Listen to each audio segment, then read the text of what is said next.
오늘은 창세기 강의 57번째 시간으로 이삭이 그랄에 거주하였더니 라는 제목으로 말씀을 나누겠습니다. 본문을 우리가 자세히 살펴보기 전에 창세기 26장에 대한 괴가를 잠깐 말씀드리고자 합니다.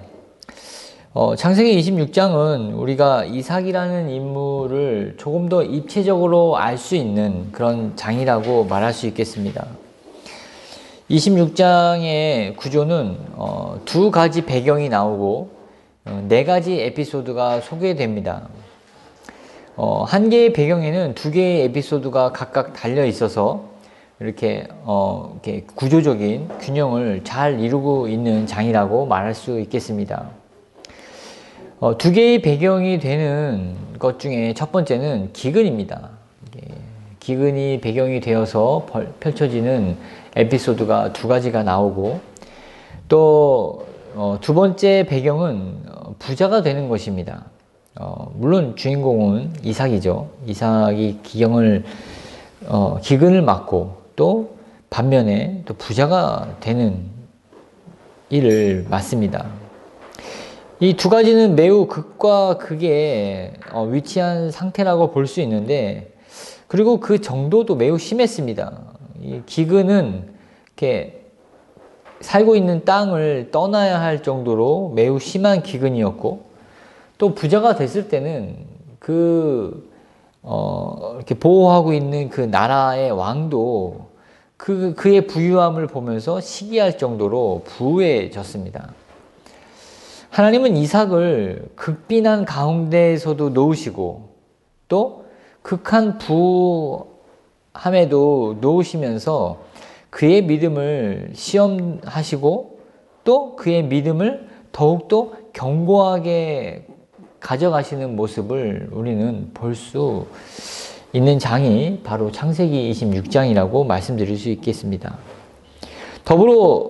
더불어서 창세기 26장에서 소개되고 있는 이 네 가지 에피소드는 하나님으로부터 받은 약속을 재확인 받는 것, 그리고 리브가를 누이라고 속이는 것, 그리고 블레셋과의 우물로 인한 다툼, 그리고 아비멜렉과 계약을 맺는 그런 모습, 이렇게 네 가지로 이렇게 나눌 수가 있겠습니다. 좀 이렇게 듣는데 굉장히 어색하지 않은 그런 에피소드지 않겠습니까? 왜냐하면 이 이삭의 아버지 아브라함이 다 겪은 이미 그 선조 때에서 겪은 그런 경험이기 때문에 우리가 이 26절의 본문을 대할 때 굉장히 어색하지 않은 그런 기분이 듭니다. 아버지 아브라함이 겪은 인생을, 그런 겪은 경험들을 이삭도 똑같이 겪게 하는 이유는 무엇일까요? 아버지가 겪은 걸 보고, 혹은 태어나기 전에 겪었더라면 들어서 간접 경험으로 알고 있지 않았겠습니까? 그럼에도 불구하고 하나님은 이삭에게 직접 또 그가 겪도록 그렇게 하셨다는 것입니다. 그 이유는 한 두 가지 정도 말씀드릴 수 있겠는데, 첫 번째는 신앙의 연륜은 건너뛰는 법이 없이 모두가 거쳐야 함을 우리에게 말씀하시는 것입니다. 이삭은 그의 아버지 아브라함의 믿음을 직접 보기도 하고 또 겪었고, 그 믿음의 어떤 훌륭한 모습들을 이렇게 배웠습니다. 그리고 그의 성품을 또 이렇게 따라서 이렇게 영향을 받았죠. 그러나 믿음의 학교에서는 월반은 없다는 것입니다. 이렇게 믿음이 탁월하고 출중해서, 아니면 좋은 믿음의 어떤 집안에서 잘 자랐다고 해서 1학년에서 그냥 훌쩍 3학년으로 4학년으로 건너뛰는 월반은 없다는 것입니다. 거칠 것을 다 거쳐야 되고 경험해야 될 것을 다 경험해야 한다는 것을 우리에게 말씀해 주고 계시다는 것입니다. 또 두 번째로는 우리가 가진 믿음의 진위에 대해서는 스스로 증명해 나가야 한다는 것입니다.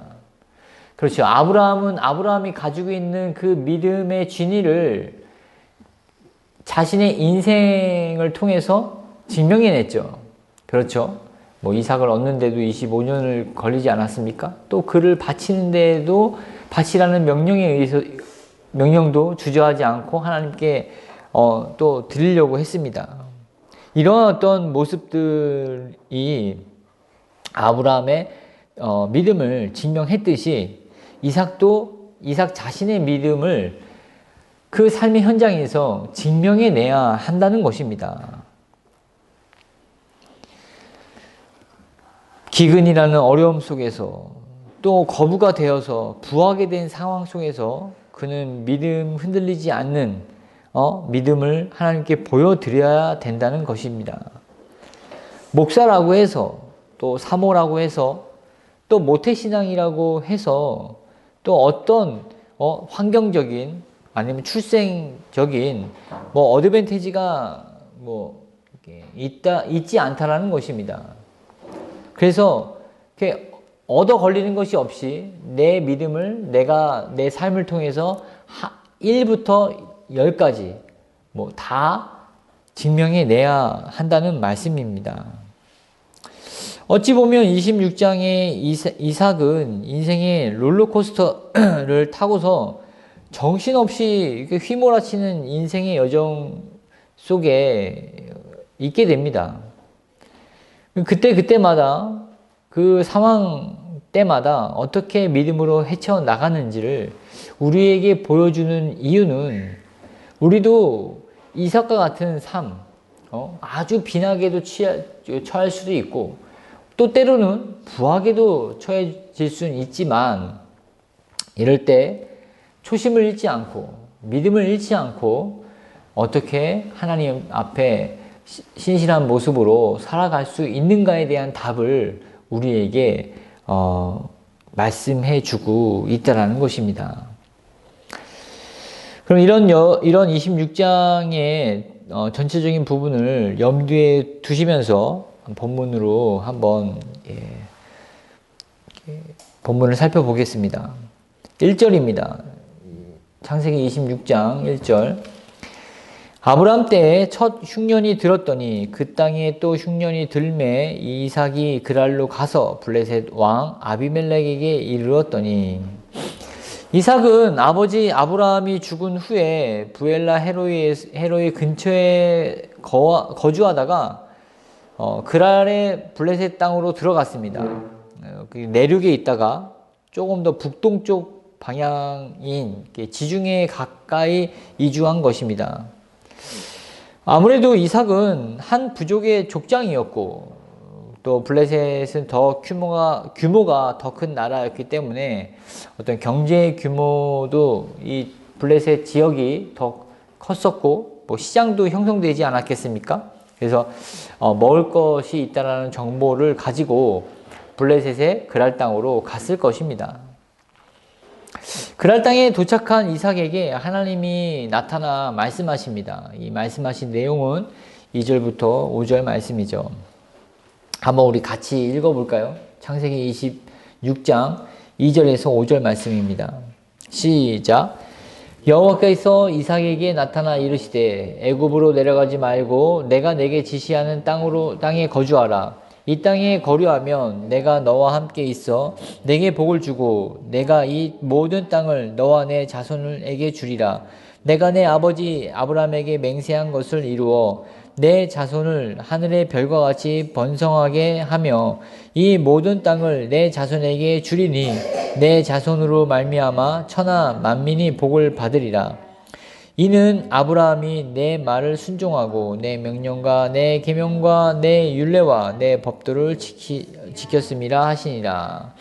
하나님은 애굽으로 내려가지 말라고 하십니다. 애굽은 반대 방향이었고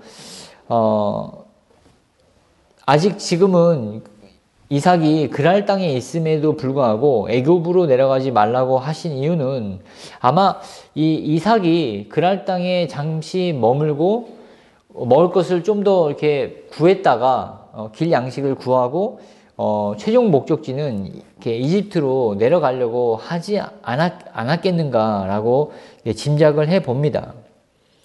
여하튼 하나님은 이삭에게 애굽 땅으로 내려가지 말라고 말씀하십니다. 아마도 이제 애굽 땅으로 내려갔을 때 이제 하나님의 어떤 계획에 큰 어떤 차질이 일어날 것을 예상하시고 바라보시고 그렇게 금하셨던 것 같습니다. 그러나 이 아브라함도 처음에 이제 만난 게 기근이지 않습니까? 근데 아브라함은 바로 애굽 땅으로 갔어요. 근데 하나님은 아브라함에게는 가라 마라라고 말씀하시지 않았지만 이삭에게는 내려가지 말라고 하셨습니다. 이럴 때는 이렇고 저럴 때는 저렇게 하신 이유는 하나님이 이렇게 변덕스러우신 분이라는 것이 아니라 개개인의 어떤 믿음의 분량에 맞춰서 말씀하셨다는 것입니다. 그러니까 아브라함은 감당할 믿음이 있었기 때문에 애굽 땅으로 내려가라고 하신 겁니다. 그러나 이 어떤 사회적 경험이나 어떤 이런 이제 어떤 부분에 있어서도 조금 믿음이 약한 이삭을 보호하시고 또 그의 어떤 안전을 보장하기 위해서 이집트 땅으로 가지 말라고 하신 거라고 여겨집니다. 그래서 이 땅에 거류하면 하나님은 이삭에게 그랄 땅에 거주하라고 명령하십니다. 그리고 약속하시죠. 내가 너와 함께 있어 내게 복을 주고 내가 이 모든 땅을 너와 내 자손에게 주리라. 내가 내 아버지 아브라함에게 맹세한 것을 이루어 내 자손을 하늘의 별과 같이 번성하게 하며 이 모든 땅을 내 자손에게 주리니 내 자손으로 말미암아 천하 만민이 복을 받으리라. 하나님은 아브라함에게 하셨던 약속을 하나도 빠지지 않고 이삭에게 동일하게 말씀하십니다. 변함이 없으신 하나님이 변함이 없는 약속과 축복으로 이삭에게 말씀하신 것이죠. 하나님의 약속에 변함이 없듯이 복음에도 변화가 없습니다. 그리고 복음에도 변화가 없어야 하겠죠. 바울은 이에 대해서 고린도후서 4장 13절에 우리가 같은 믿음의 마음을 가졌으니 우리도 믿었으므로 또한 말하노라. 같은 마음과 같은 믿음으로 복음을 받아들이고 그 복음을 받아들인 그 내용을 동일하게 말하고 있다라고 바울은 고백하고 있습니다. 무슨 말씀입니까? 우리가 같은 마음과 같은 믿음을 가지기 위해서는 한 복음, 같은 복음, 동일한 복음을 가져야 한다는 것입니다. 조금 더 나아가서는 복음을 변질시키지 않으며 그것에 더하거나 빼지도 않아야 된다는 것입니다. 참된 복음, 이 순수한 복음을 우리는 받았습니다. 그리고 이것에 조금도 빼지 않고 혹은 어떤 것도 더하지 않고 변질되거나 왜곡하지 않은 그런 순수한 복음을 우리는 가지고 있어야 된다는 것입니다. 또 가지고 있을 뿐만 아니라 그 가지고 있는 것을 믿고 또 마음으로 그것을 표현하면서 우리의 삶에 적용해 나가야 된다는 것입니다. 그렇다면 여러분, 우리가 가지고 있는 이 복음이 참된 것인지 아닌지 어떻게 알 수 있겠습니까? 그렇지 않습니까? 내가 처음에 하얀 어떤 와이셔츠나 브라우스를 입습니다. 이렇게 빛이 나죠. 근데 점점 입으면 입을수록 이게 색이 바래지지 않습니까? 근데 내 눈에는 처음에 입었던 그런 빛이 동일하게 납니다. 그러나 점점 이렇게 세월이 지나면서 빛이 바라는데 입는 사람은 처음에 이 이미지가 있기 때문에 그렇게 잘 몰라요. 이게 빛이 바라고 있는지 아닌지. 그럼 어떻게 압니까? 새 와이셔츠, 그렇죠? 새 와이셔츠하고 비교해 보면 얼마나 색이 바랬는지 또 변색됐는지 그거를 이렇게 확인할 수 있지 않습니까? 마찬가지입니다. 우리가 복음을 알고 복음을 누리면서 산다고 하지만 우리도 모르게 이것이 변질되어지고 왜곡되어지고 이렇게 변형되어진다는 것입니다. 그렇기 위해서는 우리는 질문을 던져야 돼요. 내가 가지고 있는 이 복음이 정말 참 복음인지, 정말 능력 있는 복음인지, 아니면 조금 변한 복음인지, 그렇게 말입니다. 어떤 질문을 던져야 됩니까? 첫 번째로는 최근 여러분들이 죄를 깨달아 주님께 사죄의 기도를 드린 적이 있습니까?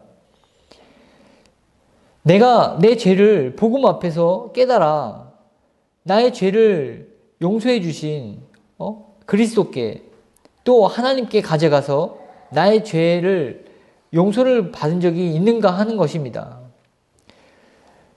예수님은 죄인을 구하러 오셨습니다. 의인을 구하러 오신 것이 아니죠. 그래서 죄를 깨닫지 않으면 내가 어떻게 구원을 받았는지, 내가 왜 구원이 필요한지 느끼지 못합니다. 그래서 그 복음이 복음답지 못한 그런 삶으로 바뀌어진다는 것입니다. 우리의 죄는 늘 슬금슬금 나옵니다. 생각으로도 행동으로도 어떤 모양으로 말입니다.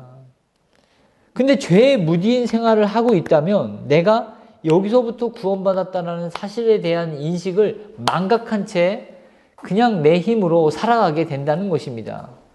용서에 대한 감격, 사죄에 대한 그런 감사함, 이런 부분들이 삶에 있어서 아주 메말라진다는 것이죠.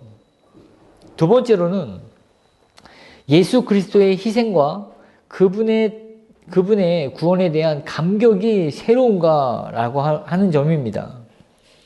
그렇습니다. 여러분, 죄만 지적해서 되는 것이 아니라 죄의 싹은 사망입니다. 내가 죽어야 될 것, 내가 대신 십자가에 못 박혀서 이 세상에서 죄의 값을 치러야 될 그 부분에 대해서 예수님이 대속해 주신 것입니다. 대신해서 어떻게 하셨다? 갚아 주셨다는 것입니다. 이에 대한 감격, 여러분 한번 생각해 보십시오. 우리가 이렇게 무슨 죄를 지었어요. 그래서 경찰이 또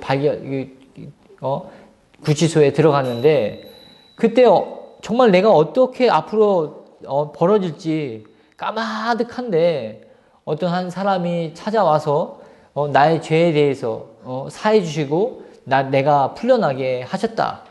그것은 말할 수 없는 감격이지 않습니까? 근데 이것이 점점 무뎌진다? 그러면 내 죄에 대한 희생에 대한 그런 감격과 그런 감사가 잦아든다는 것입니다. 이럴 때 어떻게 됩니까? 또 다시 굉장히 복음의 능력보다도 내 힘의 능력으로 살아가게 된다는 말씀입니다. 또 세 번째로는 그리스도와 하나님 나라를 향한 갈망과 바람이 점점 여러분 안에서 선명해지며 뜨거워지십니까? 기독교 신앙은 내세 신앙입니다. 내세가 무엇입니까? 내가 죽고 나서의 세상. 요즘은 이렇게 드라마나 이렇게 방송을 보면 다음 생에 대해서 굉장히 이렇게 윤회설을 바탕으로 한 말들을 그냥 서슴없이 얘기를 하더라고요. 근데 기독교의 신앙은 내세 신앙입니다. 우리가 이 내세는 죽어서 시작하는 그런 세상이 아니라 지금부터 믿음으로 시작하는 것이 바로 내세 신앙의 시작점이라는 것입니다. 우리의 삶의 현장에서 더 깊은 헌신과 성숙한 인격의 열매를 맺도록 노력하는 동기가 바로 내세 신앙이라는 것입니다. 지금 열심히 공부하고 열심히 일을 해서 돈을 모으고 건강을 잘 관리하는 이유는 지금 내가 노력한 결과를 뭐 가까이나 혹은 먼 미래에 혜택을 보려는 소망이 있기 때문이지 않습니까? 우리가 믿음을 내세에 포커스를 이렇게 맞춰서 살아간다면 첫 번째는 두려움으로 살아갈 것입니다. 왜? 하나님의 심판대가 우리를 기다리고 있기 때문이죠. 그래서 그 심판대에 설 것에 대한 의식을 늘 매 순간마다 하게 된다는 것입니다. 그러면 내가 갖고 있는 내 가치 판단이나 내 삶의 양식이나 방향들이 전혀 달라지게 된다는 것입니다. 내가 가지고 있는 소유나 내가 가지고 있는 능력이나 기회, 모든 것들을 나에게 포커스가 맞춰져 있다면 이것을 방향을 전환시켜서 하나님 나라와 하나님의 영광에 포커스를 맞춰서 살아가게 된다는 것입니다. 그뿐만 아니라 더욱더 그 초점이 맞춰지면 맞춰질수록 우리의 영혼은 더욱더 강건해지며 더욱더 희열을 느낀다는 것입니다. 더 기쁨으로 느껴진다는 것입니다. 헌금을 주머니 포켓에 있는 헌금을 냅니다. 내가 지금은 이 교회에 헌금을 내지만 이것이 하늘 창고에 쌓인다라는 그런 생각을 갖게 된다면 얼마나 마음이 뿌듯하고 즐거움으로 이 헌금 생활을 하겠습니까? 내세에 대한 이러한 비전이 없으면 그냥 내가 이만큼 냈으니 내가 이 교회에서 이만큼의 대접을 받아야겠지, 그냥 이 세상에서 끝나버립니다. 내세의 어떤 신앙이 없는 그런 믿음은 말입니다. 하지만 내세가 있기 때문에 우리는 무엇을 하든지 주님께 하듯이 할 수 있고 무엇을 하든지 하나님의 영광을 위해서 우리는 할 수 있다라는 것입니다. 그래서 여러분 안에서 이러한 질문들을 해 보시기를 바랍니다. 죄에 대해서, 또 이 나음에 대해서, 또한 내세에 대한 그런 간절한 소망이 있는지 말입니다. 더불어서 본문으로 들어와서 하나님은 이삭이 거주하고 있었던 부엘라 헤로이로 다시 가라고 말씀하지 않으셨습니다. 이삭은 지금 기근을 피해서 그랄 땅으로 왔기 때문에 다시 돌아가라고 하면 가서 굶어 죽으라는 말씀이지 않습니까? 그런 잔혹한 명령을 하나님은 하지 않으셨다는 것입니다. 하나님은 약속에 대한 축복을 말씀하시고 나서 이삭에게 축복하는 이유에 대해서도 설명하십니다. 그 이유는 5절 말씀인데, 아브라함이 내 말을 순종하고 내 명령과 내 계명과 내 율례와 내 법도를 지키었음이라 하시니라. 아브라함은 지금 죽어 세상이 없지만 하나님은 같은 약속 아래 이삭이 있게 하심으로 영적으로 아브라함과 이삭이 함께 있게 하십니다. 영적으로 한 가족이 되게 하신다는 것입니다. 물론 이 아브라함과 이삭은 육적인 혈육의 가족이죠. 그러나 같은 약속, 같은 이 축복 아래 있게 하심으로 이삭을 진정한 아브라함의 영적인 자손으로 초대하신 것입니다. 이렇듯 우리도 영적인 약속, 영적인 이 복음 안에 나음을 입은 영혼이라면 하나님의 영적인 가족 아래 있게 된다는 것입니다. 아브라함이 하나님의 약속을 잘 따랐기 때문에 하나님이 주신 약속을 받았습니다. 이삭에게 동일한 약속을 주신 이유는 아버지 아브라함과 같은 축복을 누리게 하심으로 같은 영적인 유산을 물려받게 하신 것입니다. 이와 같이 우리도 시대적으로 같은 복음을 받은 자들입니다. 그렇죠. 우리가 앞선 믿음의 선배로부터 복음을 받았습니다.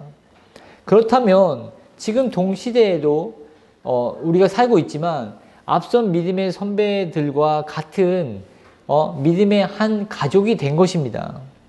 그러면 우리의 책임은 또 무엇입니까? 우리의 후대에도 이 물려받은 이 값진 복음을 잘 전해줘야 할 책임과 의무가 있다라는 것입니다. 신앙의 유산을 잘 배울 뿐만 아니라 잘 물려줄 생각을 해야 한다는 것입니다. 그렇기 때문에 우리는 역사적 사명의식을 가져야 합니다. 내가 물려받은 바통을 다음 믿음의 세대에 잘 넘겨줄 그런 시대의식을 가지고 겸손하게 믿음의 생활을 해야 한다는 것입니다. 그렇지 않으면 선을 지키지 못하고 이렇게 오버하거나 혹은 미달이 될 것입니다. 이런 어떤 역사적 사명의식, 이 결여된 세대에서 우리는 살고 있지 않습니까? 청년들을 이렇게 조사를 했는데 결혼하고자 하는 청년들 대상으로 조사를 했는데 질문이 결혼을 한다면 아이를 낳을 것이냐라고 하는 질문에서 낳지 않을 것이다 라고 하는 그 퍼센테이지가 정확하게는 모르겠지만 이렇게 50% 정도 된다고 합니다. 50 몇 프로라고 했는데 제가 기억으로는 50%대가 결혼을 하면 낳지 않고 살 것이다 라고 하는 그런 커플들이 50%라고 합니다. 그러면 한번 생각해 보십시오. 이 지금 우리나라에서 결혼하고자 하는 사람들 비율도 매우 적은데 그 적은 비율에서도 애를 낳지 않겠다고 하는 비율이 반밖에 안 된다는 것입니다. 자신들이 어떻게 태어났으며 어떠한 부모의 희생으로 지금 이 자리에 와 있는지 전혀 그런 의식이 없는 그런 세대를 반영하는 그런 의식 구조라고, 이렇게 의식 세계라고 말씀드릴 수 있겠습니다. 세상도 이렇지만 영적인 부분에 있어서도 더하면 더했지 덜하지 않습니다. 지금 세대를 보십시오. 전도가 이미 끊어진 상황이고 또 어떻게 기독교인이라고 말하는 것조차 매우 부끄러워하는 그런 세대에 살고 있습니다. 드러내놓고 빛과 소금의 역할을 하는 그런 크리스찬들이 매우 소수로 전락한 그런 세대에 살고 있지 않습니까? 다음 세대를 걱정하지 않는, 오히려 환경을 더 걱정하고 환경에 대해서는 막 목매달아서 에너지 절감이니 지구를 살려야 된다느니 막 그렇게 하고 있지만 정작 이 복음의 전파에 대해서는 아무도 신경 쓰지 않는 그러한 모습, 그러한 시대에서 우리는 살아가고 있습니다. 매우 안타까운 일이 아닐 수 없습니다. 같은 복음을 받아 시대는 다르지만 같은 믿음과 같은 마음으로 살아서 하나님으로부터 받은 유산을 물려받은 그런 믿음의 사람들이 이렇게 모여있는 새 하늘과 새 땅을 상상해 보십시오. 그곳에서 우리는 새로운 노래를 배워서 하나님을 높이 찬양 드립니다. 근데 우리 시대에서 보면은 누구가 막 빠져 있고 다음 줄은 막 비어 있고 그렇게 된다면 얼마나 처참하겠습니까? 우리는 이러한 모습을 상상하지 않고 정말 한 사람도 빠짐없이 하나님의 나라에 그 새 땅과 새 하늘에 모두가 다 참여하여서 하나님께 영광 돌리는 그런 꿈을 꾸어야 된다는 것입니다.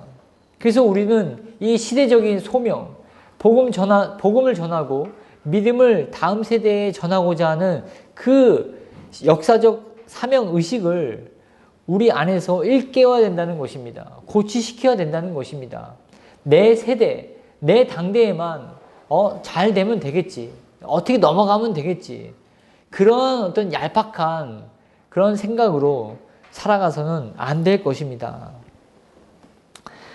하나님의 말씀에 이삭의 반응입니다. 이삭의 반응은 6절입니다. 6절에 이삭은 어떻게 하나님의 말씀에 반응했을까요? 6절 말씀을 같이 읽겠습니다. 26장 6절입니다. 시작. 이삭이 그랄에 거주하였더니. 이삭은 하나님의 말씀에 순종하였습니다. 이삭의 순종은 다음과 같은 특징을 꼽아 볼 수 있겠습니다. 첫 번째로 자기 생각과 계획을 철회했습니다. 본문에는 나와 있지 않지만 하나님의 말씀에 비추어 보아서 이삭은 이집트로 가려고 했던 것 같습니다. 그러나 애굽으로 내려가지 말라는 말씀을 듣고 그 자리에서 걸음을 멈췄고 그 자리에 머물라고 하신 말씀을 듣고 그랄 땅에 장막을 쳤습니다. 바로 자신의 계획과 생각을 철회시키고 그 자리에 하나님의 계획과 생각을 넣은 것입니다. 이것이 바로 이삭의 순종의 특징입니다. 두 번째로 순종할 때 일어나는 부수적인 일들 모두를 하나님께 맡겼습니다. 여러분, 이삭은 지금 이삭과 리브가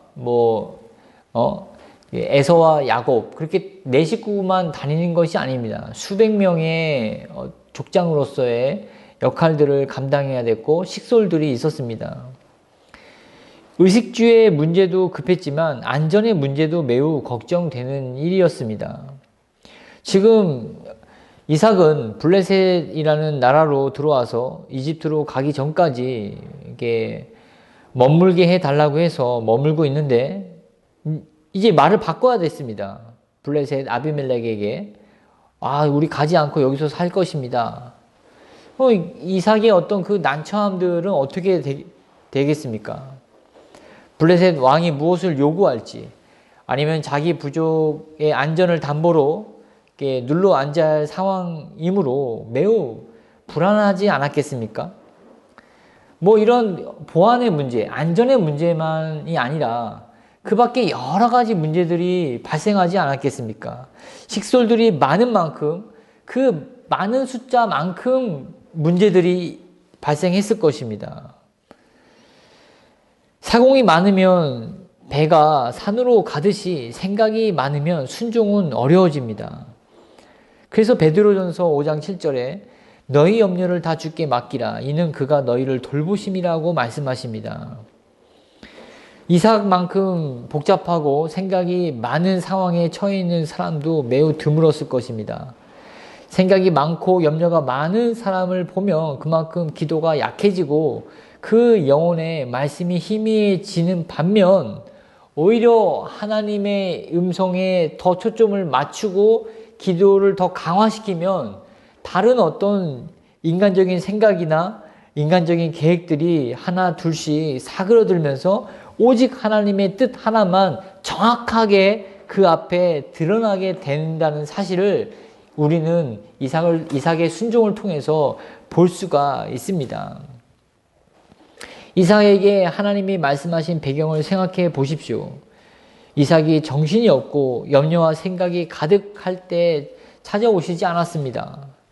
지금 자신이 가고 있는 길이 맞는지 하나님께 여쭈어보고 그 하나님의 음성을 듣고자 할 때 하나님은 이삭에게 이곳에 머물라고 말씀하신 것입니다. 여러분, 생각이 많으십니까? 또 삶이 막 복잡하십니까? 그럴수록 하나님의 말씀에 그 하나님과의 어떤 교통의 채널에 집중하십시오. 기도와 말씀에 끊이지 않고 더욱더 그 끈을 놓지 마십시오. 빛이 선명하게 보일수록 어둠은 더욱더 물러납니다. 더 빛이 선명할수록 사물을 더 정확하게 바라볼 수 있듯이 하나님의 음성이 정확해지고 하나님의 말씀이 우리 가운데 더 선명해지면 길은 분명해지고 더 넓어집니다. 이렇게 해서 우리가 앞으로 나아가야 할 길, 디뎌야 할 발자국이 선명하게 우리 앞에 놓이게 된다는 것입니다. 이삭은 이와 같은 영적인 원리로서 하나님 앞에 서 있게 된 것입니다. 다음은 하나님이 이삭의 순종에 대해서 어떻게 보답해 주셨는지 그 내용을 한번 보도록 하겠습니다. 그날 결론적으로 말씀드리자면 이삭은 이렇게 이제 실수를 하죠. 그랄 땅에서 아내를 자기를 죽이고 이제 리브가를 잡아갈까봐 이제 속입니다.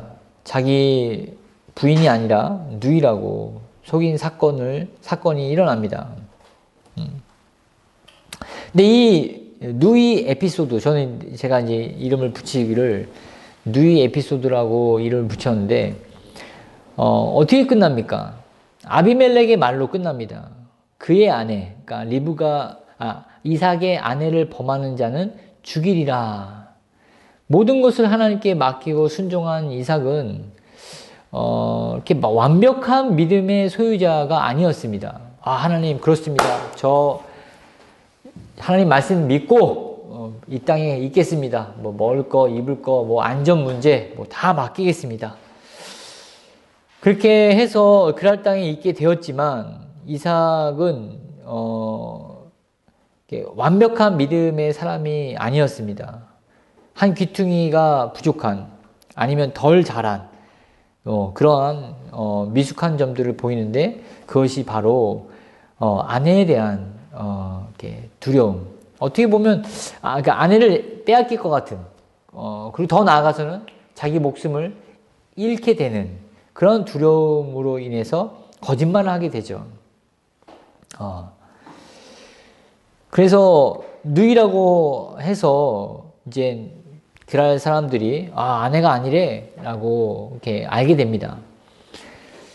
근데 그 신변에 대한 보호를 하나님께 맡기지 못하고 자기가 이렇게 육신적인 어떤 임기응변으로 넘어가는 모습을 보게 됩니다.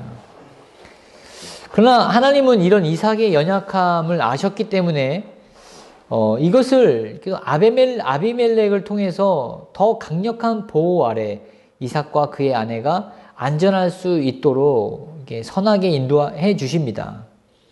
결국은요.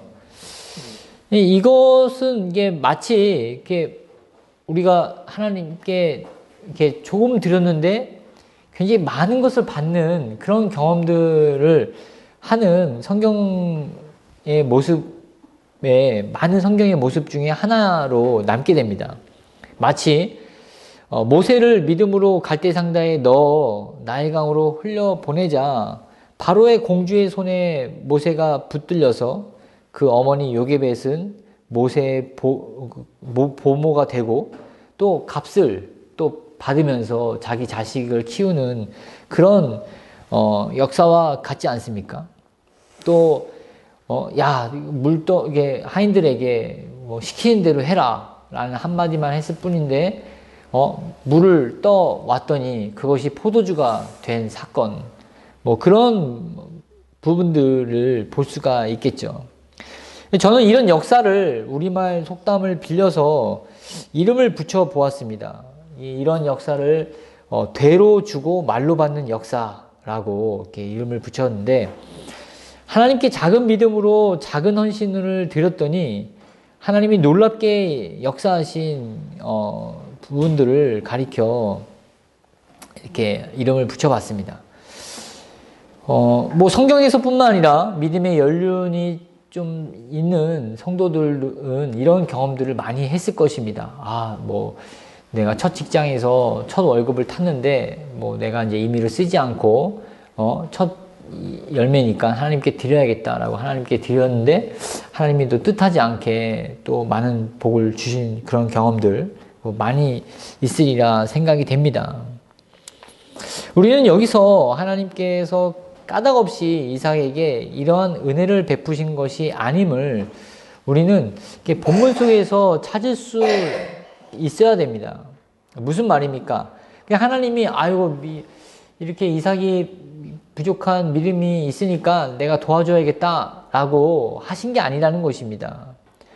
그러니까 오늘 본문 7절과 8절을 보면 그곳 사람들이 그의 아내에 대하여 물으매 그가 말하기를 그는 내 누이라 하였으니 리브가는 보기에 아리따움으로 그곳 백성이 리브가로 말미암아 자기를 죽일까 하여 그는 내 아내라 하기를 두려워함이었더라. 이삭이 거기 오래 거주하였더니 이삭이 그 아내 리브가를 껴안은 것을 블레셋 왕 아비멜렉이 창으로 내다본지라. 이삭은 두려웠겠죠. 이삭은 아브라함과 달리 이방 땅에서 태어났습니다. 그렇죠. 그래서 이방 민족의 또 풍습과 문화, 언어에 대해서 매우 잘 알고 있었습니다. 이쁜 부인을 둔 남편을 죽이고 그 여인을 차지하는 풍습을 알고 있었기 때문에 리브가를 아내가 아닌 누이라고 속였습니다. 이 부분에 있어서 우리가 한 가지 좀 이렇게 받아야 할, 깨달아야 할 교훈은 믿음이 미치지 못하는 부분은 진공 상태로 있는 것이 아니라 육신이 차지한다는 것입니다. 믿음으로 차지하지 않은 영역, 믿음으로 그러니까 정복되지 않은 영역이 있다면 그것이 그냥 이게 진공 상태, 그러니까 미개척 지역으로 남겨진 게 아니라 육신이 차지해 버린다는 것입니다. 어쩌면 차지하고 있었던 그 지역을 믿음으로 내몰지 못했다라고도 표현하는 것이 더 정확한 표현일 것입니다. 왜냐하면 우리는 영적으로, 그러니까 처음부터 육신에 있다가 예수 그리스도를 영접하지 않았습니까? 그래서 점점 우리가 이 육신의 삶에서 영적인 삶, 믿음의 삶으로 옮겨져 와야 되는데 그 다루지 않은 그런 육신적인 부분이 있다면 그것이 진공 상태가 아니라 육신 그대로 남아있게 된다는 것입니다. 그곳이 어떤 곳입니까? 그곳 백성이 리브가로 말미암아 자기를 죽일까요? 그는 내 아내라 하기를 두려워함이었더라. 하나님을 전적으로 온전히 신뢰하지 못한 모습.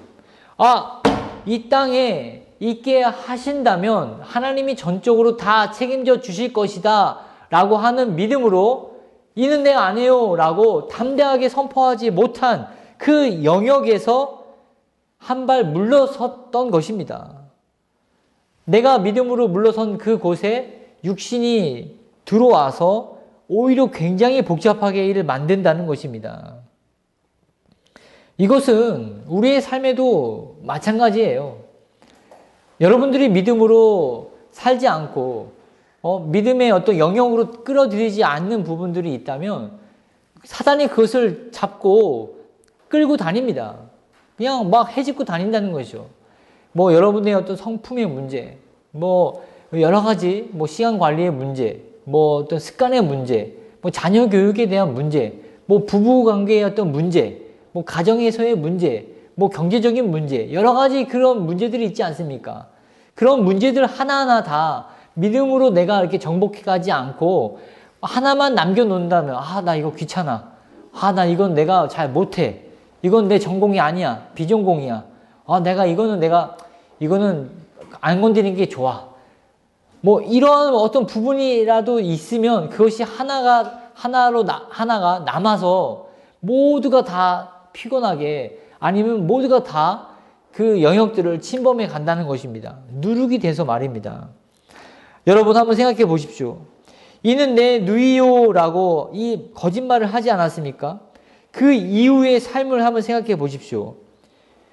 부인이요 라고 하는 것과 내 누이요 라고 하는 거의 삶의 어떤 그 형태를 말입니다.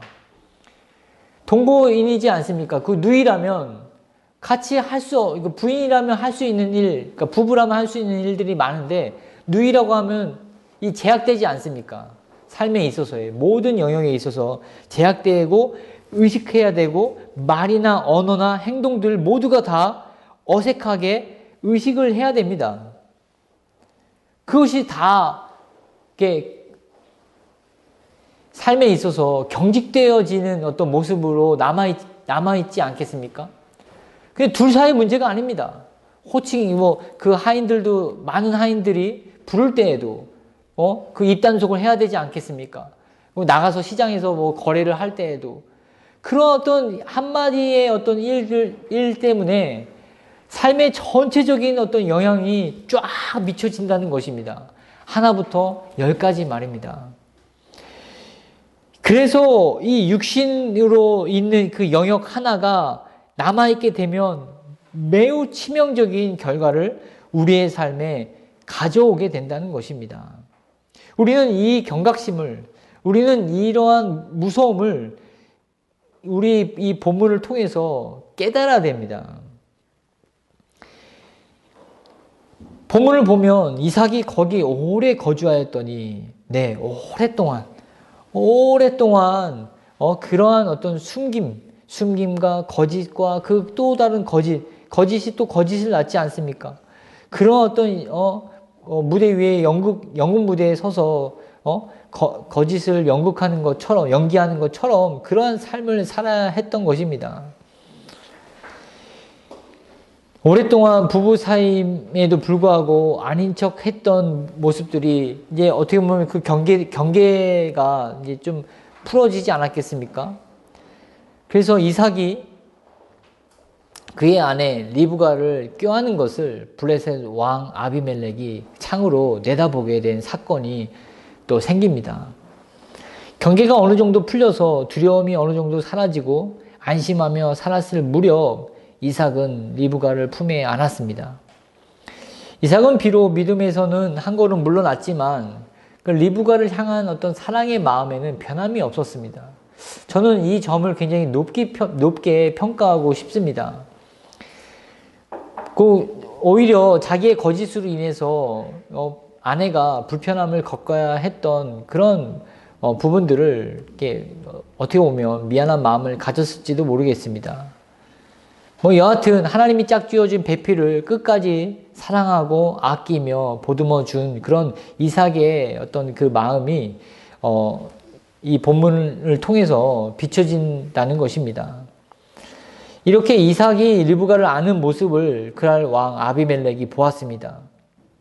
이삭과 리브가를 포옹하는 모습은 온누이에 포옹하는 모습이 아닌 부부끼리 하는 다정다감한 모습이었기 때문에 아비멜렉은 급하게 이삭을 불러서 이렇게 말합니다.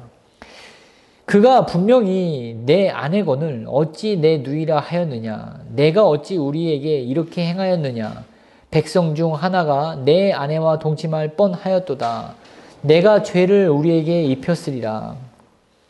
그리고 자기 나라의 모든 사람들에게 왕의 칙령을 내립니다. 아비멜렉이 이에 모든 백성에게 명하여 이르되 이 사람이나 그의 아내를 범하는 자는 죽이리라 하였더라. 믿음이 연약하여 두려움으로 한 발 물러선 부분을 하나님이 전적으로 개입해 주셔서 모든 것을 합력해서 선을 이루시는 모습을 우리는 발견할 수 있습니다. 여러분, 바로 이것이 은혜입니다. 오랜 세월이 지나도 해결할 수 없는 이 이삭의 믿음의 약점, 이 약점을 하나님이 개입하셔서 치료해 주시고 보호해 주시고 또 더 나은 선을 이루어 주셨다는 것입니다. 이것이 하나님이 우리를 향한 우리에게 베푸시고자 하는 은혜입니다. 여러분, 한번 생각해 보십시오. 여러분들에게도 이와 같은 어떤 영적인 핸디캡이 있지 않습니까? 그것이 무엇입니까? 바로 죄입니다. 우리 스스로는 시간이 아무리 지나도 영적으로 아무리 성숙해도 해결할 수 없는 부분들이 있습니다. 완벽하지 못한다는 것입니다. 하지만 하나님이 우리의 삶에 개입해 주셔서 점점 나음을 입게 하시고 완전하게 만들어 가시며 하나님께서 자신의 어떤 그 온전하심과 같이 우리를 온전케 해 나가시는 그 성도의 견인이 우리 안에 하나님의 그 사랑 안에 담겨져 있어서 우리에게 미쳐진다는 것입니다. 이를 믿으십시오. 이를 신뢰하십시오. 그래서 우리가 하나님께 구할 것은 단 한 가지, 나를 불쌍히 여겨 주시옵소서라고 하는 기도라는 것입니다. 완벽할 수 없습니다. 그러나 완벽하다라고 착각할 수는 있죠. 그것의 어떤 내가 한 일에 대해서 도취돼서 나의 어떤 부족을 보지 못한다면 절대로 나를 불쌍히 여겨달라고 하는 기도는 나오지 않습니다. 그러나 하나님께서는 우리의 연약을 도우십니다. 왜 이렇게 하나님이 도우십니까? 바로 예수 그리스도 때문입니다. 예수 그리스도로 말미암아 우리를 구원해 주셨기 때문에 예수 그리스도를 대하는 그 대하심으로 우리를 대하신다는 것입니다. 그래서 온전케 하기 위해서 하나님은 우리의 삶의 아주 작은 부분까지도, 심지어는 머리카락까지도 세시면서 우리를 인도하시면서 보호하신다는 것입니다.